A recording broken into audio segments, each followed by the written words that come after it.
Hello students, तो आप सब लोग कैसे हैं? सबसे पहले तो ये बता दीजिए और आपका बहुत बहुत स्वागत करता हूं हमारे इस IIT JEE नीट के प्लेटफॉर्म पर जिसका नाम है NP फिजिक्स। और हमारे चैनल को अगर नहीं सब्सक्राइब किया तो तुरंत कर लो, क्योंकि बहुत ही इंपॉर्टेंट कंसेप्ट और नोटिफिकेशन आपके पास आती है। इंपॉर्टेंट जो मटेरियल जो हम देते हैं वो आपके लिए हम लेके आते हैं डेली। ठीक है, तो अपन ने लास्ट लेक्चर अपन ने करंट इलेक्ट्रिसिटी का पार्ट 1 कर दिया था, जिसमें अपन ने बहुत सारी चीज़ें पढ़ी थी। वहाँ पे कॉम्बिनेशंस ऑफ रजिस्टर्स देखे थे और भी बहुत सारी चीज़ें पढ़ी थी। आज के जो लेक्चर में अपन पढ़ने वाले हैं दैट इज सेल की कॉम्बिनेशंस देखेंगे और एमीटर, ठीक है, गैल्वेनोमीटर और वोल्टमीटर कंप्लीट करेंगे आज के लेक्चर में। ठीक है, तो यही अपना लेक्चर लेने वाला है। तो आपको क्या करना है, स्टार्टिंग से लेके एंड तक फॉलो करना है। ठीक है, जो भी इसमें इंपॉर्टेंट कंसेप्ट बताता हूँ वो आपको अच्छे से फॉलो करने हैं और इसके ऊपर काफ़ी अच्छे क्वेश्चन आते हैं चैप्टर के ऊपर। तो जितने भी इंपॉर्टेंट कंसेप्ट बताऊँ वो अच्छे से पढ़ लेने, है ना, और उनके ऊपर PYQ जरूर लगाने। ठीक है, तो टाइम को बिना वेस्ट किए शुरू करते हैं आज का जो लेक्चर है। ठीक है, तो ये अपने पास एक सेल होता है ना। सेल कुछ और नहीं, इसमें एक जैसे मान लो कि अपने पास VB पोटेंशियल है और ये है VA, है ना। तो अगर ये कनेक्टेड नहीं है, इसमें अगर मान लो I 0 है, करंट 0 जा रहा है, ठीक है, तो यहाँ पे जो पोटेंशियल आएगा, मान लो इसका EMF E है, E इज EMF, है ना, इलेक्ट्रोमोटिव फोर्स। ये फोर्स कोई नहीं है, ठीक है, यहाँ पे ये वोल्टेज है, बस यहाँ पे नाम दिया है फोर्स। उसका भी बहुत सारा रीजन है, बट इतना अपन को समझना है ना। तो यहाँ पे अगर यहाँ पे करंट 0 तो ये हो जाएगा VA, ये डायरेक्ट इसके इक्वल हो जाता है ना, जो बैटरी दे रही। बस ये पहले तो याद रखना है कि अगर यहाँ पे करंट 0 है, इस बैटरी से कोई फ्लो नहीं हो रहा है, इसका ये R क्या है, इंटरनल रेजिस्टेंस है ना। यहाँ पे जो R है वो इस इंटरनल रेजिस्टेंस है इस बैटरी का, ना, रेजिस्टेंस ऑफ बैटरी, है ना। तो यहाँ पे वही है, ठीक है, इसको अपन सेल बोलते हैं। और आगे बढ़ते हैं, अगर करंट फ्लो हो तो क्या होगा, तो यहाँ पे दो टाइप के हैं, एक होता है अपने पास चार्जिंग और दूसरा है डिचार्जिंग। चार्जिंग में आप करंट बैटरी की तरफ फ्लो होता है ना, पॉजिटिव टर्मिनल की तरफ, और डिचार्जिंग में यहाँ पे करंट आउटसाइड जाता है। तो यहाँ पे जो अपने पास देखो, मैंने सर्किट जैसे ये मान लो कि VB है और ये है VA।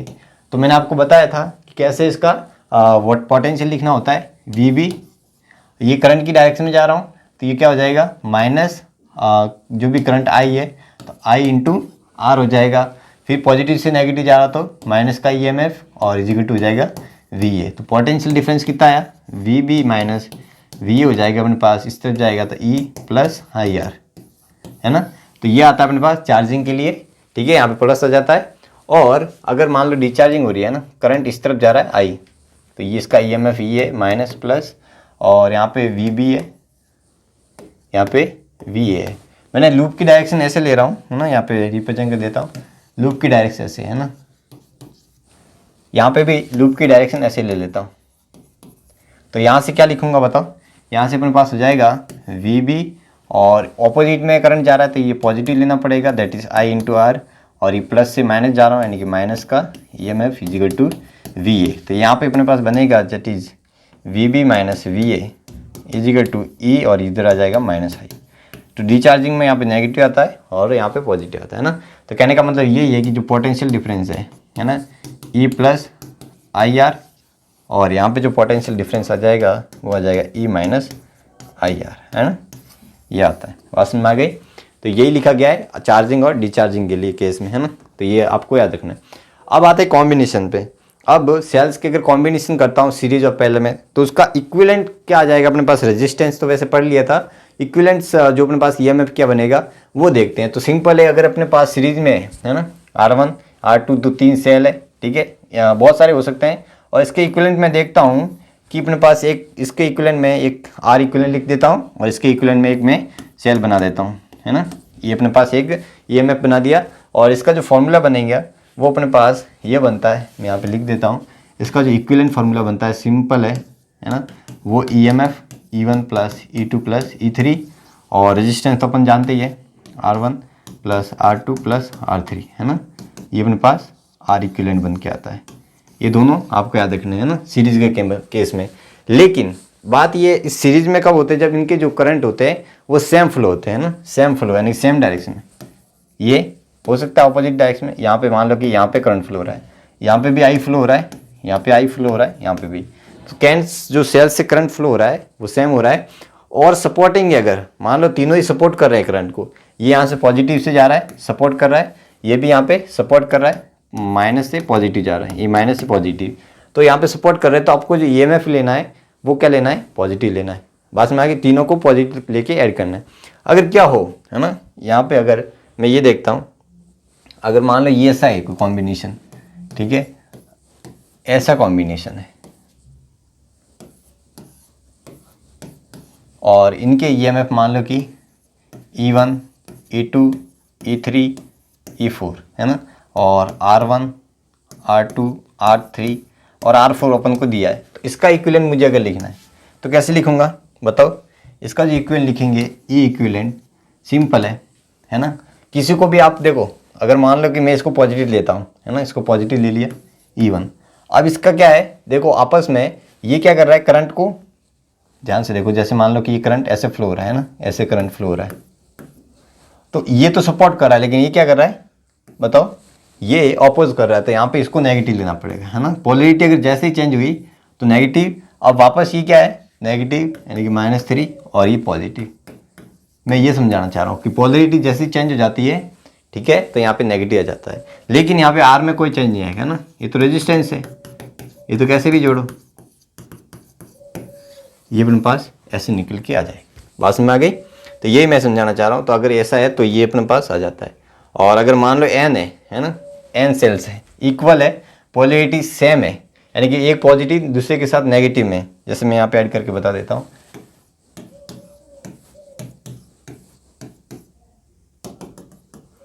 n है ना, इस टाइप के n है, तो अपने पास जो E इक्विवेलेंट आ जाएगा वो अपने पास आ जाएगा n इंटू एक का है ना, ये आ जाएगा, और R इक्विवेलेंट आ जाएगा अपने पास n इंटू आर आ जाएगा।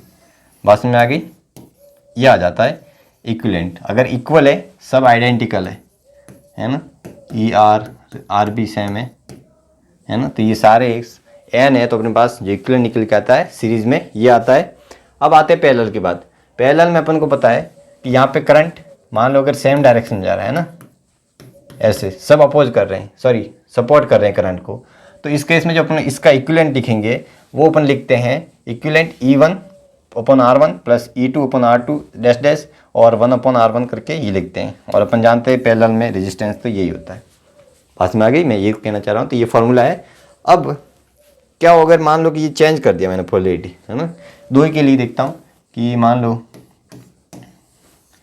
ये ऐसा है और एक अपने पास ऐसा मान लो, इस केस में इसका इक्विवेलेंट क्या बनेगा, तो इस केस में अपने पास जो इक्विवेलेंट बनेगा है ना, मान लो ये अपने पास E1 R1 E2 R2 और E3 R3 दिया है, तो यहाँ से अपने पास जो E इक्विवेलेंट बनेगा वो क्या बनेगा, ध्यान से देखना, E1 अपॉन R1, ठीक है, एक को मैं पॉजिटिव मान लेता हूँ ना, सपोर्ट कर रहा है ये, तो E1 अपॉन R1 समझ में आ रहा है, E1 अपॉन R1, अब दोनों क्या नेगेटिव है, minus E2 upon R2 minus E3 upon R3 upon, ये तो सेम ही रहेगा है ना, इसमें कोई आपको चेंजेस नहीं लाने, रेजिस्टेंस सेम ही होता है, तो ये आपको मेन फॉर्मूला देखना, बस यहाँ पे 2 माइनस आ जाएंगे, मैं यहाँ पे बता देता हूँ, यहाँ पे 2 माइनस आ जाएंगे है ना ये, तो यहाँ से अपने पास ये निकल के आया, और रेजिस्टेंस तो अपन को पता है आर इक्विवेलेंट, तो वही निकल के आएगा R1 प्लस R2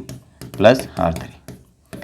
और अगर आइडेंटिकल है ना, आइडेंटिकल है, मान लो कि अपन पास आइडेंटिकल दिए, पेज ऐड कर देते हैं, और ऐसे बहुत सारे सेल हैं,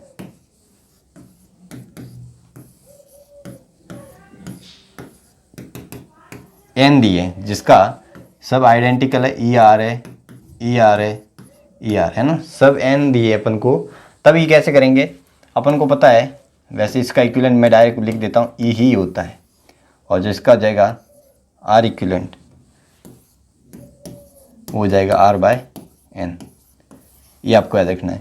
ई कैसे होता है देखो, आपको भी पता है कि अगर मैं यहाँ पे लिखता हूँ ई इक्विवेलेंट, तो E/R प्लस E/R, ऐसे करते करते 1/R प्लस 1/R ऐसे हो जाएगा, तो ये हो जाएगा अपने पास, ई कॉमन ले लिया, 1/R, R1 तो है ही नहीं, R ही है, प्लस 1/R प्लस, और नीचे भी वही है 1/R प्लस 1/R, तो ये से ये कैंसिल हो जाता है, तो अपने पास ई नेट निकल के आता है वो ई ही निकल के आता है ना। इसका जो ईएमएफ निकल के आता है वो ई निकल के आता है। यानी कि बहुत सारे आइडेंटिकल अगर सेल को मैं पैरेलल में लगा दूं तो वो एक सेल की तरह बिहेव करेगा, है ना, एक सेल की तरह बिहेव करेगा। बात समझ में आ गई? तो ये है। हाँ, तो आओ सवाल करते हैं। आप इसके जो मेन कंसेप्ट है वो इन्हें बता दिए। The combination of two identical cell, है ना, आइडेंटिकल अपन सेल बोला। आइडेंटिकल मतलब ये है कि इसका ईएमएफ और internal resistance is same, okay. और वेदर कनेक्टेड इन सीरीज और parallel combination provide the same current through R resistance. और अपन को बताया कि इंटरनल रेजिस्टेंस क्या होगा। एक तो अपन पैरेलल में जोड़ते हैं, है ना, और ये अपने पास हो जाएगा एक बार के लिए। अब ये पैरेलल में जोड़ दिया कितने ओम से, एक एक्सटर्नल जिसका अपन को दिया है 2 ओम से, और इसका आर, इसका भी आर होगा। ईएमएफ अपन को दिया है क्या? नहीं दिया, चलो ई मान लेते हैं, है ना। ये तो इसका तो सबसे पहले तो अपन को क्या देखना है, करंट। तो करंट कितना फ्लो होगा, तो इसको एक प्रकार से मैं क्या मान सकता हूँ, है ना, मैं यहाँ पे कलर चेंज कर देता हूँ। इसका मैं इक्विवेलेंट मान लूँ तो इसका जो ई इक्विवेलेंट आ जाएगा वो तो ई आ जाएगा, और आर इक्विवेलेंट आ जाएगा वो R/2 आ जाएगा।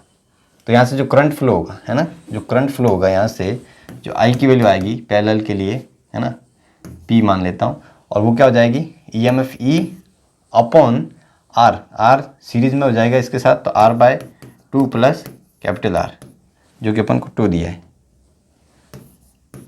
ना, 2 दिया है। ये अपने पास इक्वेशन नंबर आई। सेकंड क्या बनेगा बताओ? सेकंड बनेगा अपने पास, मैं यही बता देता हूँ, सीरीज में लगा दिया है ना, अब की बार अपन को सीरीज में बोला गया है।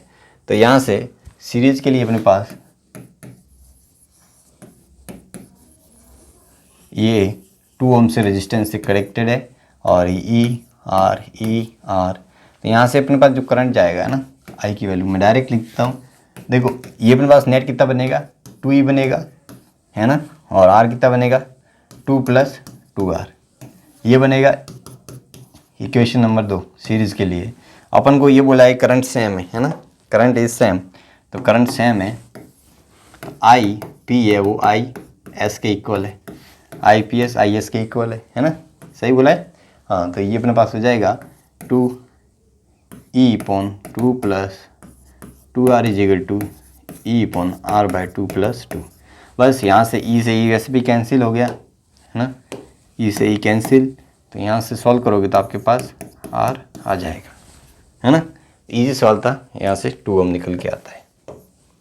बस में आ गई। तो वही करना है आपको, है ना, बाकी कुछ और नहीं करना है। कर लोगे? अरे हाँ ना बोलो यार, कर लोगे ना? चलो तो आगे बढ़े, चलो आगे बढ़ते हैं। और क्या बोला है कि ये तो अपन ने कर लिया। हाँ, ये बोला है कि 2 cell are connected between 2 points A and B as on figure, ठीक है, अपन को दिया है। One has the 12 volt and internal resistance ये दिया है, और 6 ये दिया है। और क्या बोल रहा है कि 6 ohm and internal resistance R, इसको R से अपन ने कनेक्टेड किया गया ना 4 ओम से, okay. Across A and B the current flow the R, है ना, यहाँ से करंट कितना फ्लो होगा। तो ध्यान से देखो, यहाँ पे जिसकी पोलैरिटी ऑपोजिट है, एक तो ये पे प्लस माइनस है, एक प्लस माइनस इस तरफ है, बस ये देखना है। तो क्या करोगे, ईएमएफ निकालोगे इसका इक्विवेलेंट, फिर लिखोगे तो आई तो करंट क्या हो जाएगा, E equivalent upon R equivalent plus capital R हो जाएगा। बस यहाँ से करंट आ जाएगा। तो ई इक्विवेलेंट कितना आ जाएगा, मैं यहीं लिख देता हूँ, ये हो जाएगा अपने पास 12, मैं एक को पॉजिटिव मान लेता हूँ, 12/3 माइनस हो जाएगा 6/6, सही लिखा। और ये हो जाएगा 1/3 + 1/6, EMF आ गया। तो यहाँ से अपने पास कितना बनेगा बताओ। तो ये बनेगा अपने पास 4 और ये 1 यानी कि 3, और ये अपने पास बनेगा 6, और ये 3/2 यानी कि 1/2, तो 1/2 यानी कि अपने पास 6 वोल्ट आ गया, है ना। EMF तो 6 आ गया। और क्या बोला गया, आर इक्विवेलेंट कितना आ जाएगा इसका बताओ। आर इक्विवेलेंट में आ जाएगा 2, तो यहाँ से मैं डायरेक्ट लिख सकता हूँ, ये अपने पास हो जाएगा 6/2 + 2 + आर कितना दिया 4, 6 तो 1 एम्पियर आ जाएगा, है ना। मैंने सही लिखा है क्या? एक बार देख लेते हैं। आंसर 1 एम्पियर आ रहा है क्या? देखो बिल्कुल सही आंसर है ना। यही करना, बस इक्वल निकालना था, रेजिस्टेंस निकालना, इजी सवाल था, कोई ज़्यादा टफ था नहीं। ये आपके लिए होमवर्क है, इजी है, ये भी सिमिलर ही है, बस आपको ऐसे ही घुमाने के लिए दिया। ये अच्छा सवाल है। क्या बोला गया है कि टू सेल है सेम EMF E, है ना, सेम EMF E बोला गया है, और different internal resistance R1 R2 connected. Internal जो इनका जो रेजिस्टेंस है वो अलग अलग दिया है across R, the value of R so that potential difference across the first is still 0। यहाँ के जो पोटेंशियल है ना, डिफरेंस, वो अपन को 0 मानना है।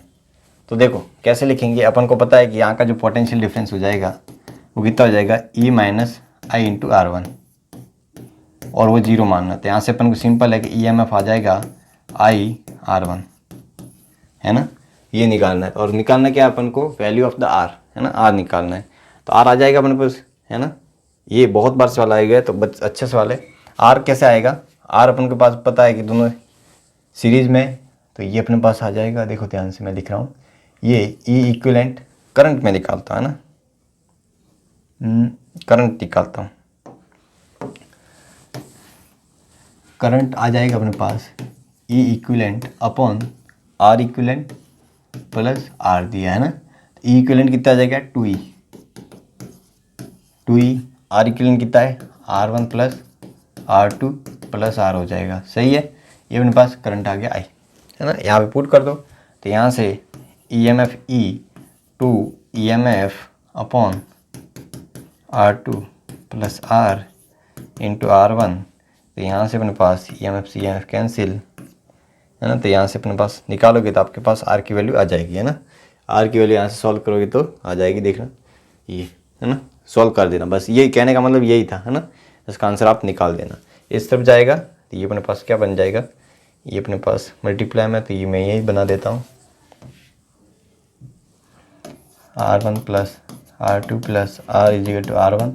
तो यहाँ से R1 से R1 कैंसिल, क्या बन रहा है, EMF मैंने सही लिखा क्या,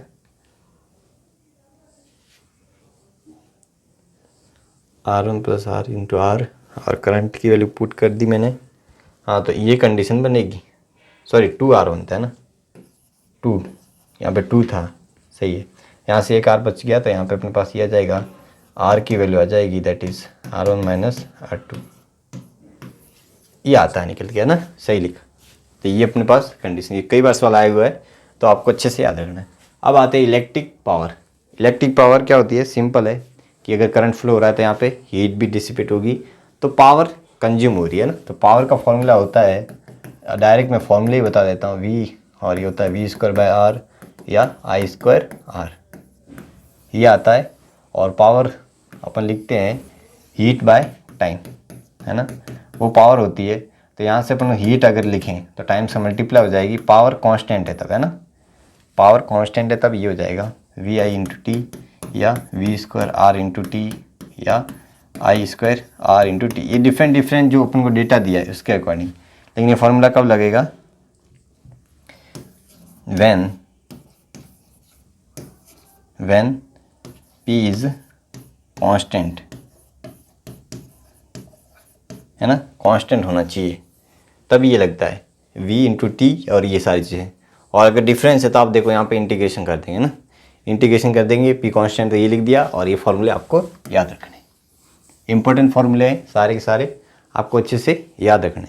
आगे बढ़े, चलो, तो ये था अपने पास। और अब आते हैं रेटेड पावर और वोल्टेज। आपने देखा होगा कभी भी बल्ब जो ख़रीदा होगा, है ना, आपने जो भी है लट्टू ख़रीदा होगा कभी बल्ब, तो आपने देखा होगा उसके ऊपर रेटिंग लिखी आती है, जैसे 220 वोल्ट, है ना, 100 वाट। ये तो ये इसलिए देते हैं आपके कि आप इसकी तरह रेजिस्टेंस निकाल सकते हैं ना, सर्किट में देख के आपको बस कुछ और नहीं करना है, ये बल्ब को रिप्लेस करना है एक रेजिस्टेंस से, और इसका अगर रेजिस्टेंस मुझे निकालना है तो वो रेटेड पावर, ठीक है, वो क्या आ जाएगा, 1 मिनट, ये हो जाएगा V²/P, है ना, जो रेटेड अपन को दिया है।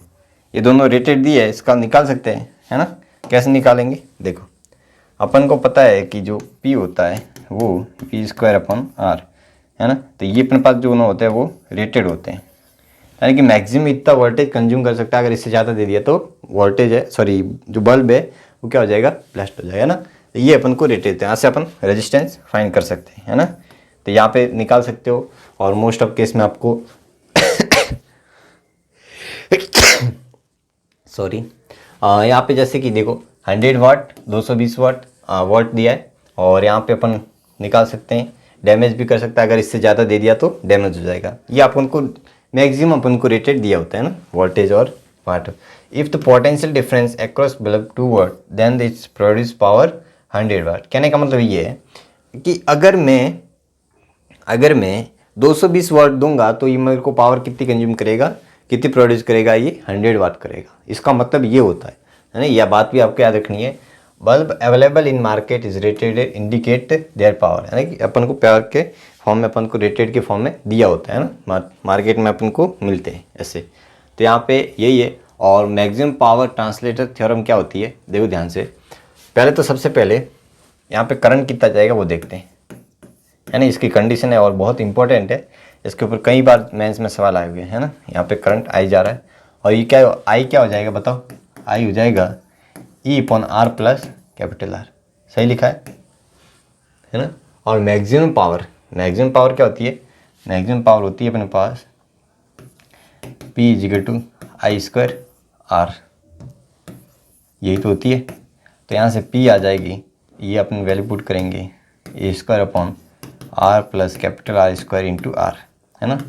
ये अपने पास पावर निकल के आई। और आप ध्यान से देखोगे ये डिपेंड करता है कि कितना R की वैल्यू क्या होनी चाहिए ताकि मैक्सिमम करें, है ना। तो ध्यान से देखो, R की वैल्यू मैं चेंज करूँगा, है ना। इंटरनल रेजिस्टेंस तो कांस्टेंट होता है, तो इसका अगर मैं ग्राफ बनाता हूँ R और P के बीच में, तो आपको पता है कि P है अपने पास क्या है, E²/R प्लस R का होल स्क्वायर × R है ना। यही ग्राफ है। और आप ध्यान से यही फंक्शन है। आप ध्यान से देखो, R की वैल्यू 0 है तो P कितना हो जाएगा, 0 ऑब्वियसली, यहाँ पे 0 है ना। तो इसका ग्राफ देखो, मैं बताता हूँ ग्राफ कैसे बनेगा। और अगर मान लो R इन्फिनिटी है तो इन्फिनिटी हो जाएगी तो भी 0 बन रहा है। तो कहने का मतलब कहीं ना कहीं बीच में मैक्सिमम बन रहा होगा, और इसका ग्राफ जो बनता है ऐसा बनता है। और ये जो इस केस में जो पावर प्रोड्यूस हो रही है वो P मैक्सिमम हो रही है, और वो कब हो रही है, जब आपकी जो R की वैल्यू है वो इंटरनल रेजिस्टेंस के इक्वल है, इंटरनल रेजिस्टेंस के इक्वल है, तब मैक्सिमम हो रही है। तो यहाँ पे आप वैसे भी कर सकते हो कि dP/dR करके 0 करोगे, तो यहाँ से आपके पास R की वैल्यू निकल के आएगी, दैट इज़ स्मॉल r, जहाँ पे जो पावर होगी वो क्या होगी, मैक्सिमम। और मैक्सिमम R इक्वल करोगे तो यहाँ पे पावर जो मैक्सिमम होती है ना, यहाँ पे जो पावर P मैक्सिमम होती है, मैं यही लिख देता हूँ, वो कितनी हो जाएगी देखो, E² और ये R कैपिटल R दोनों 2R का होल स्क्वायर यानी 4R, R से R कैंसिल हो जाएगा तो अपन 4R हो जाएगा। ये मैक्सिमम होती है, ठीक है। तो ये आपको वैल्यू भी याद रखनी है, फॉर्मूला भी, और क्या केस है, यही थ्योरम बोलती है कि इंटरनल रेजिस्टेंस के इक्वल होनी चाहिए। यहाँ पे वही सारी चीज़ें लिखी गई है, देख लो, है ना। तो ये थ्योरम होती है, आपको याद रखनी सारी चीज़, है ना। अब क्या बोला, एक सवाल करते हैं अपन 2022 का कि resistor develop 300 joule of in thermal energy in 15 second ना कंज्यूम करते, और व्हेन द करंट इज ये passes through its, if the current increase 3 then the produce heat कितनी होगी। तो ध्यान से देखो, अपन को पता है कि टाइम 15 सेकेंड दिया है, तो हीट जो होती है ना, हीट का फॉर्मूला होता है I²RT, ये होता है। तो यहाँ पे पहला केस क्या दिया है, अगर अपन को 300 जूल दिया है ना, I² अपन को पता है कि 2 का स्क्वायर है, R × ये 15 सेकेंड तक चलता है। अब क्या हीट होगी, है ना, हीट क्या होगी, जब अपने पास करंट 3 एम्पियर चल रहा है और R × टाइम 10 सेकेंड, बस इसका रेशियो ले लो, यहाँ से हीट आ जाएगी, है ना। तो ईजी था, बस कुछ नहीं, बाकी सारी चीज़ें सेम थी अपने पास सारे। ओके, अब सवाल करते और है कि 2 coils required 20 metre and 60 minutes respectively to produce same amount of heat energy when connected separately to the same source, है ना। और if they are connected in parallel arrangement the same source, the required to produce same amount of heat by the जो भी है combination of coil। तो अपन को time निकालना है। तो वैसे तो इसके दोनों फॉर्मूले होते हैं, फॉर्मूले अगर पैरेलल में करते हैं ना, क्या होता है कि अलग अलग दो करते हैं ना, 2 कॉइल्स है रिक्वायर्ड और 60 मिनट लगाते हैं, है ना। ये कि अपने पास 2 कंटेनर है, ये कंटेनर नंबर 1, कंटेनर नंबर 2। यहाँ पे मैं मान लो कॉइल लगाता है ना, एक प्रकार से रेजिस्टेंस ही मान सकता है ना R1, और यहाँ पे जैसे मान लो ये वाटर है हीट करने के लिए, है ना। एक दूसरा है अपने पास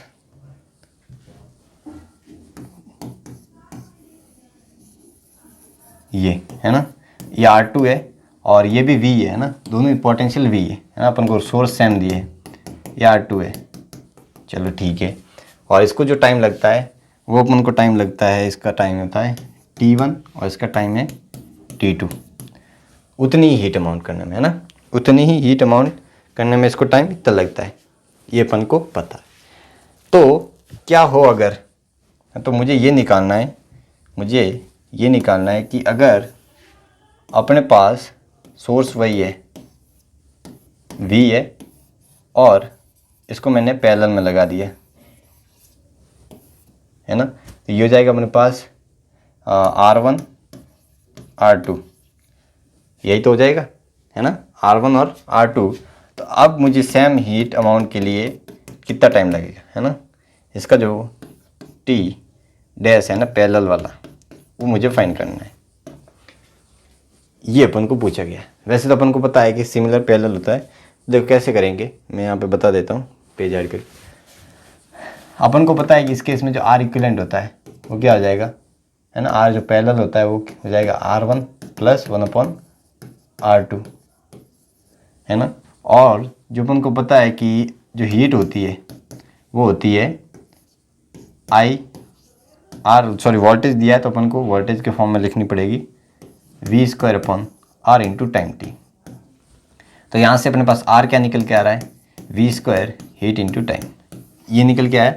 अब सबके लिए वैल्यू पुट करनी है ना, 1 बाय 1 वैल्यू पुट कर दो। तो यहाँ से अपने पास, मैं यहाँ से वाइट कलर चेंज कर लेता हूँ, तो क्या बन जाएगी, देखो ध्यान से, ये अपने पास 1/R ऊपर जाएगी तो ये अपने पास heat upon V² T parallel का हो जाएगा, और हीट सेम बोला है अपन को V² टाइम 1 हो जाएगा, heat upon V² time T2 हो जाएगा, है ना।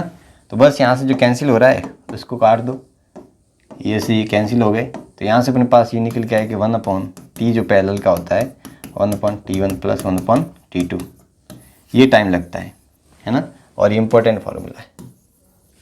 तो पैरेलल के केस में अपन को ये पता चल रहा है कि जो टाइम है ना, वो टाइम R के प्रोपोर्शनल है। तो डायरेक्ट जितना अपन ने पैरेलल जैसे रेजिस्टेंस के लिए देखते हैं ऐसे कैसा टाइम के लिए अपन को देखना है, ठीक है। तो यहाँ पे वही बात है, तो यहाँ पे सॉल्व करोगे ये, और सिमिलर, है ना, यहाँ पे सिमिलर फॉर सीरीज लिख देता हूँ, फॉर सीरीज। अगर मान लो कि सीरीज में करता, सीरीज, है ना, देखो यहाँ पे एक और भी बात बताना चाह रहा हूँ मैं, कि यहाँ पे अपन ने हीट और V, है ना, ये दोनों क्या है अपने पास सेम होने चाहिए, तभी यहाँ पे ये है ना कि हीट और पोटेंशियल सोर्स, एक तो सोर्स सेम होना चाहिए और हीट अमाउंट सेम देनी चाहिए, तभी। तो वही यहाँ पे भी हीट और सोर्स वोल्टेज दोनों क्या होना चाहिए, सेम। तो यहाँ पे भी हो जाता है अपने पास जो टाइम सीरीज का आता है, दैट इज T1 + T2। अगर इनको सीरीज में क्या होता तो टाइम इतना लगता। तो अगर यही सवाल था तो यहाँ पे जैसे एक को टाइम लग रहा था कितना, एक को टाइम लग रहा था 20 मिनट 60 मिनट, तो सीरीज में करते तो 80 मिनट लगते, और इसमें करते तो आपको सॉल्व करना पड़ता, है ना। तो ये फिर ये सॉल्व करना पड़ता, तो 15 लगेंगे, है ना, बस ये बात। तो अब आते हैं, लास्ट टॉपिक है मीटर ब्रिज, और लास्ट रहेगा अपने पास गैल्वेनोमीटर। तो आज का लेक्चर फिर यहीं समाप्त कर देंगे, है ना। तो करते हैं एक बार, देखो मीटर ब्रिज कुछ और नहीं है, ये अननोन रेजिस्टेंस को फाइंड करने के लिए इंस्ट्रूमेंट होता है, जहाँ पे एक 1 मीटर की लेंथ होता है। आप लैब में देखे होंगे जब आप 12th में होते हैं और लैब की एग्ज़ाम होती है, उसके लिए आपको पहले प्रैक्टिस करनी पड़ती है, मीटर ब्रिज होते हैं वहाँ रखे होते हैं, आपको रीडिंग लेनी पड़ती है ना, फिर सॉल्व करना पड़ता है। सारी चीज़ आपने की, मैंने तो की थी, हमारे इंस्ट्रूमेंट भी थे स्कूल में, है ना।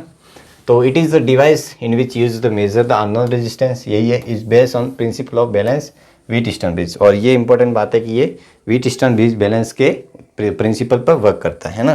तो अपन ने वहाँ पे ये पढ़ा था कि इन दोनों का जो रेशियो है ना, R1 R2 R3 और R4 है ना, ये R5, तो ये अगर बैलेंस है ना, यहाँ पे अपन ने वीट स्टोन में R1/R2 है, तो यहाँ पे R5 आप रिमूव कर सकते हो है ना। ये अगर रेशियो है तो ये वीट स्टोन ब्रिज के केस में रिमूव कर सकते हो, ये था है ना। तो वीट स्टोन ब्रिज के केस में ये है कि अपने पास एक R है, ये अननोन है, ये अपने पास नॉन होगा और ये है अननोन है ना। अननोन है, अननोन की स्पेलिंग थोड़ी सी है ना, अननोन है, इसको x की वैल्यू फाइंड करनी है। तो अपन को पता है कि अगर ये यहाँ पे क्या होता है कि ये अपने पास एक जॉकी होती है, मैं बता देता हूँ, और जब इसके अंदर फ्लो कराया जाता है ना करंट, तो यहाँ पे जॉकी इनिशियल से यहाँ से अपन ऐसे खिसका जाते हैं, और इस गैल्वेनोमीटर में जो रीडिंग है, इस केस में बैलेंस के केस में जो रीडिंग है वो कितनी आ जाती है, 0। यानी कि जो यहाँ से IG जाता है ना गैल्वेनोमीटर में करंट है ना, IG की वैल्यू कितनी हो जाती है, 0। इसका मतलब इसका कोई रेजिस्टेंस। अब ये अपने पास हो गया इक्विलिब्रियम पे है ना, कहने का मतलब ये बैलेंस हो गया। अब तो यहाँ पे जो इनका रेशियो है ना, जैसे मान लो कि यहाँ तक का इस वायर का जो है अपने पास, वो मान लेते हैं R1 मान लेते हैं ना, और इसका मान लेते हैं R2। तो यहाँ से क्या हो जाएगा, देखो ध्यान से, मैं बता देता हूँ। जो R1 R/R1 is equal to X/R2, तो यहाँ पे वैल्यू पुट करते हैं। R1 क्या हो जाएगा, rho L upon area equal to X/रो, ये जाएगा 100 माइनस L अपॉन एरिया है ना, ये हो जाएगा। तो यहाँ से सॉल्व करोगे तो आप क्या आ जाएगा, देखो ध्यान से, रो से रो, एरिया से एरिया कैंसिल, तो यहाँ से अपने पास जो x की वैल्यू निकल के आती है वो 100 minus L upon L into R आ जाएगा, ये निकल के आता है ना। तो ये अपने पास आ गया रेजिस्टेंस, ठीक है, ये निकल के आ गया। तो बस ये फॉर्मूला इंपॉर्टेंट है अननोन के लिए, अननोन रेजिस्टेंस के लिए अपने पास ये निकल के आता है, ठीक है। तो ये था। और अब एंड करेक्शन, बहुत सारे सवाल में आता है एंड करेक्शन। एंड करेक्शन मान लो कि यहाँ पे थोड़ी सी लेंथ और है ज़्यादा, रीडिंग में थोड़ी सी इवन मान लेते हैं, और लेफ्ट में मान लो E2 है ना। एंड करेक्शन के ऊपर सवाल भी आते हैं। तो कुछ और नहीं है, बस यहाँ पे L1 में आपको क्या करना है, इवन ऐड कर देना है, यहाँ पे E2 ऐड कर देना है, बस ये था एंड करेक्शन के लिए ना। 4 एंड करेक्शन के लिए आपको इतना करना, बाकी कुछ नहीं। तो इसके ऊपर सवाल आया हुआ है, तो क्या बोला गया कि a metre bridge setup shown in figure, it is use the determine an unknown resistance of R using the given resistor of फन है ना, अपन को दिया है, यहाँ पे 15 दिया है। तो ध्यान से देखो, लेंथ कितनी आ रही है वो अपन को दिया है क्या, 43 लेंथ आ रही है ना। यहाँ से जो लेंथ आ रही है वो कितनी आ रही है, 43। और एंड करेक्शन अपन को कितना दिया है, यहाँ पे ये जो E1 की वैल्यू दी है वो अपन को 2 सेंटीमीटर दी है ना, 2 सेंटीमीटर दी है। तो डिटरमाइन करना है अपन को x की वैल्यू ना, R की वैल्यू फाइंड करनी है। सिंपल है, ये अपने पास पहले तो ये अपने पास 43 है, कितना है 43, तो ये कितना हो जाएगा 57 हो जाएगा, सही लिखा मैंने, 57 हो जाएगा।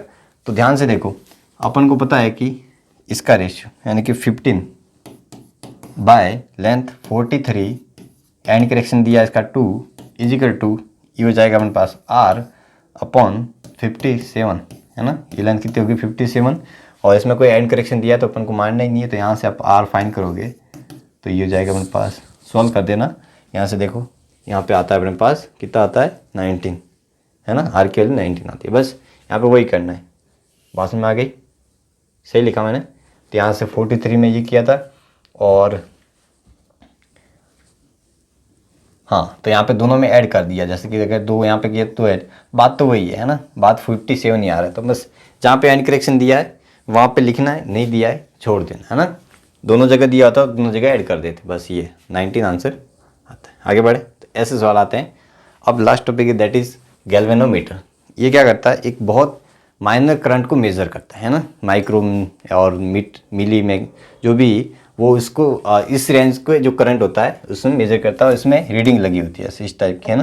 यहाँ पे इस टाइप की रीडिंग एक होता है अपने पास, नीडल होती है जो ऐसे डिफ्लेक्ट के अकॉर्डिंग अपन को देता है। है ना। तो अंदर एक कॉइल होती है ना, इस टाइप की कॉइल होती है, और यहाँ पे एक नीडल होती है जहाँ पे अपन को ये रीडिंग देता है, ये आई मिनिमम है ना, और यहाँ पे आई मैक्सिमम देता है ना, डिफ्लेक्ट होता है।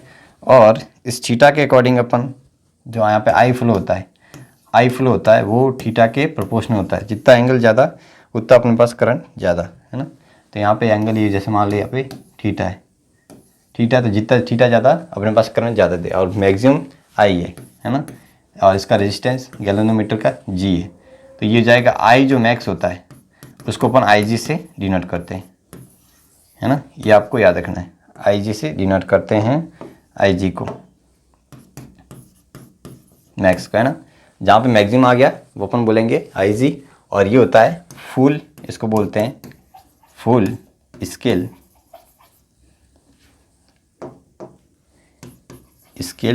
डिफ्लेक्शन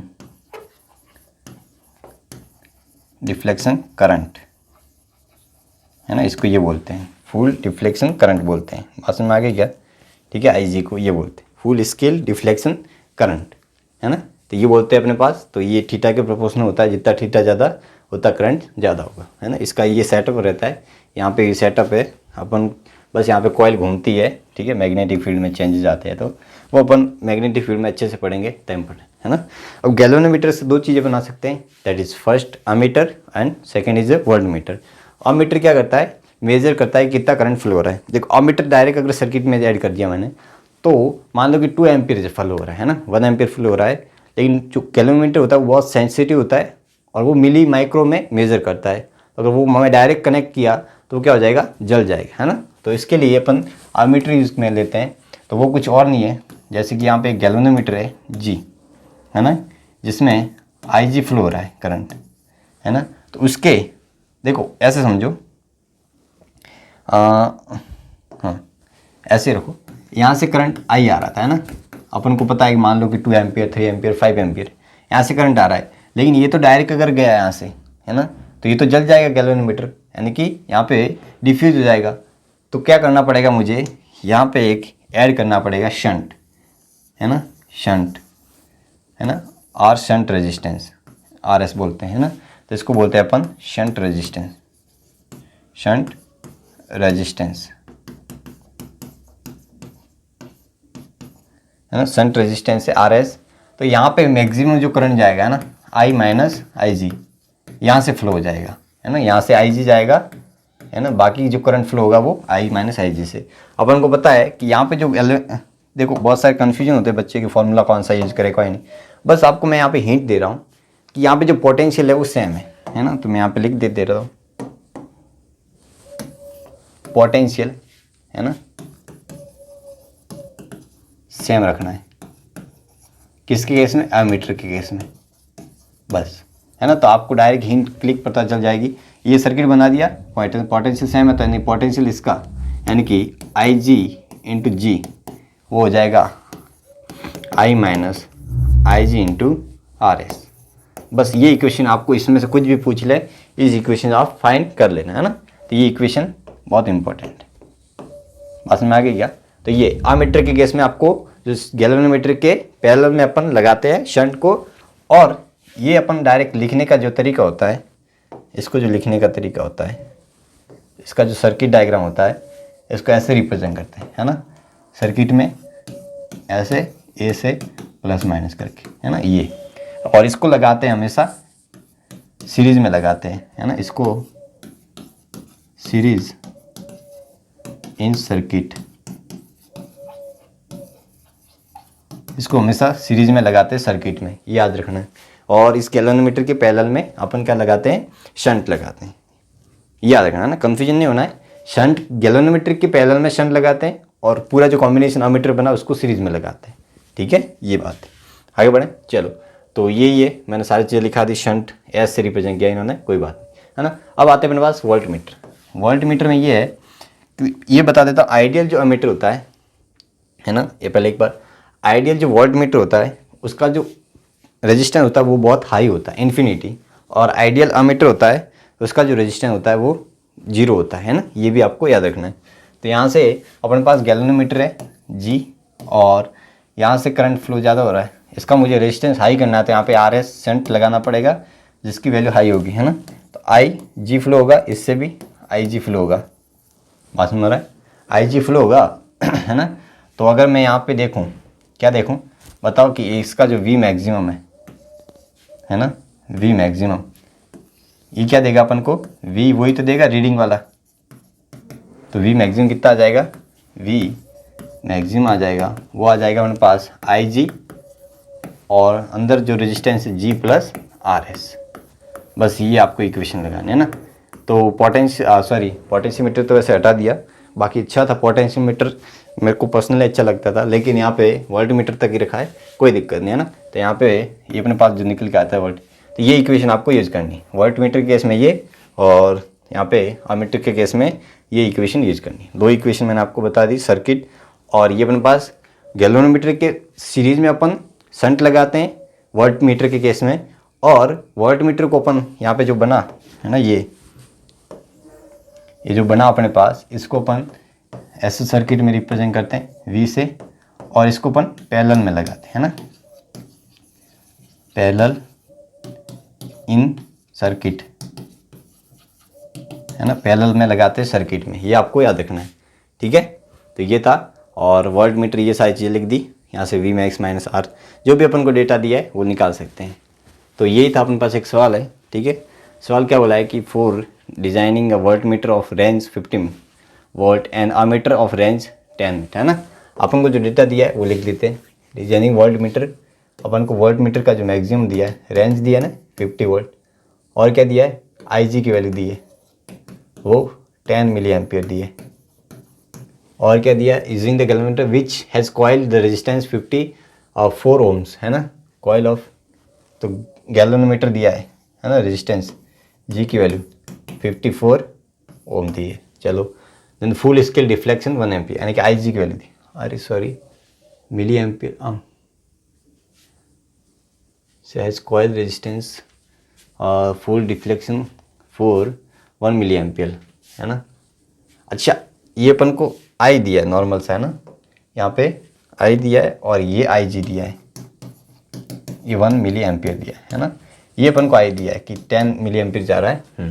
तो अपन को क्या पूछा गया है कि 4 वोल्ट करेक्ट चूज बताना है। तो बस यहाँ से अपन को निकालना क्या है, एक तो वोल्टेज आर, वोल्टमीटर का रेजिस्टेंस आर और अमीटर का रेजिस्टेंस ये है, तो आर निकालना है ना। तो दोनों के लिए इक्वेशन लगा देंगे, कैसे करेंगे देखो ध्यान से। अपन को ये दिए दोनों डायग्राम, मैं यहाँ पे रेड कलर से बता दूँ, ये अपने पास 1 मिली एम्पियर जा रहा है और ये शंट है, तो यहाँ से वी मैक्सिमम से अपने पास आर निकल के आ जाएगा। अभी मैंने आर के लिए बताया था V max is equal to I G G plus R S, तो इसका आर एस निकालना मुझे, तो आर एस क्या आ जाएगा I G V upon I G minus G, ये आ जाएगा आर एस है ना, मैं यही रिप्रेजेंट कर रहा हूँ।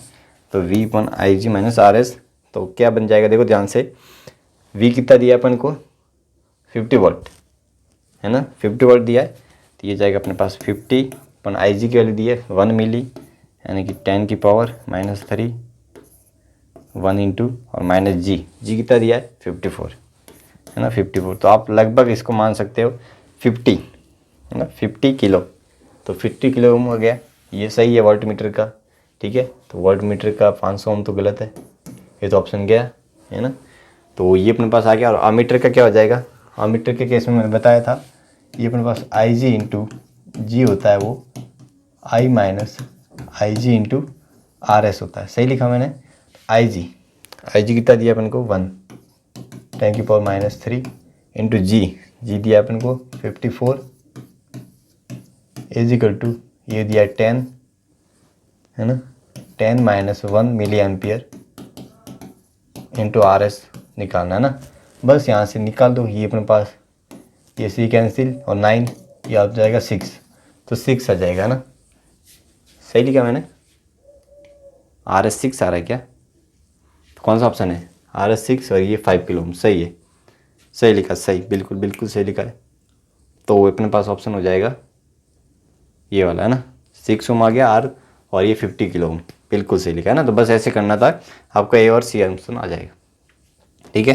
तो ये था अपने पास करंट इलेक्ट्रिसिटी और करंट इलेक्ट्रिसिटी में ये सेल का कॉम्बिनेशन अपन ने पढ़े, और लास्ट में गैलोमीटर के दो एप्लीकेशन देख लिए, जिसमें अमीटर और वोल्ट मीटर देख लिए। इसमें मेन दो फॉर्मूले थे, मैंने कंसेप्ट बता दिया क्या होता है। बहुत सारे बच्चे कंफ्यूज होते हैं कौन सा फॉर्मूला यूज़ करूँ, तो कंसेप्ट बस याद रखना, सर्किट बना देना कि ये होता है, और मैंने जो बताई इंपॉर्टेंट बातें वो आपको याद रखनी है ना। इसके ऊपर जितने भी PYQ आए वो अच्छे से कर लेना, और इसके ऊपर टेस्ट दे देना, ताकि ये जो चैप्टर है वो स्ट्रॉन्ग हो जाए। ठीक है, तो मिलता हूँ आपको नए देखो अपने पास वैसे करंट इलेक्ट्रिसिटी खत्म हो गया है ना, और अब मैं लेके आऊँगा आपके लिए मैग्नेटिक फील्ड वाला ना, पूरा मैग्नेटिक कंप्लीट कर देंगे, फिर उसके बाद मॉडर्न स्टार्ट कर देंगे, है ना।